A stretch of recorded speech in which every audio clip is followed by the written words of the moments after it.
Mining గురించి చెప్పాలనుకుంటున్నా అధ్యక్ష. 33% ఇవాళ మైనింగ్ అదనంగా పెరిగింది అధ్యక్ష. ఎక్కడి నుంచి పెరిగింది అధ్యక్ష? రాత్రికి రాత్రి కొత్త మైన్లు ఏం రాలేదు.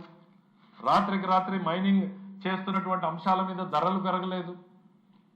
కేవలం ట్రాన్స్పరెంట్ విధానాలు, మా జేబులోకి డబ్బులు కాదు మా ఖజానాలోకి డబ్బులు రావాలి అన్నటువంటి విధానాల వల్లనే ఇవాళ 33% ఆదాయం ఒక్క మైనింగ్ సెక్టర్లో పెరిగింది. గతంలో ఈ 33% ఎక్కడికి పోయింది అధ్యక్ష?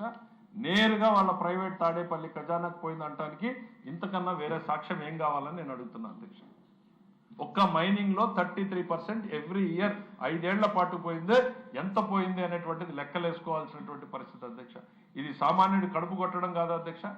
ఇక ఎక్సైజ్ లో అధ్యక్ష ఇప్పటికి 24% మేర అధికంగా వచ్చింది అధ్యక్ష.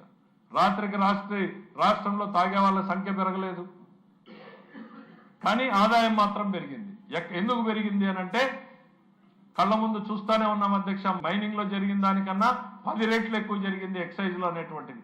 ఏ రకమైనటువంటి అవినీతి జరిగింది? 24% రాష్ట్ర ఖజానాకు పెరిగింది అధ్యక్ష. గతంలో 24% ఎక్కడ పోయింది అధ్యక్ష? వాళ్ళ తాడేపల్లి ఖజానాకు పోయినట్టే కదా అధ్యక్ష. ఇవాళ సిట్ ఎంక్వైరీలు అవన్నీ వెలుగులోకి వస్తున్నాయి కదా అధ్యక్ష. ఒకవైపు జే బ్రాండ్లతోటి ప్రజల ప్రాణాలతోటి చెలగాటం, మరోవైపు మనకు రావాల్సినటువంటి ఆదాయాన్ని పక్కదారి పట్టించేటువంటి ప్రయత్నం. ఇది గత పాలనకి ఈ పాలనకి తేడా ఏంది అనేటువంటిది ప్రతి నిమిషం ప్రజలు గుర్తు చేసుకోవాలి అధ్యక్ష.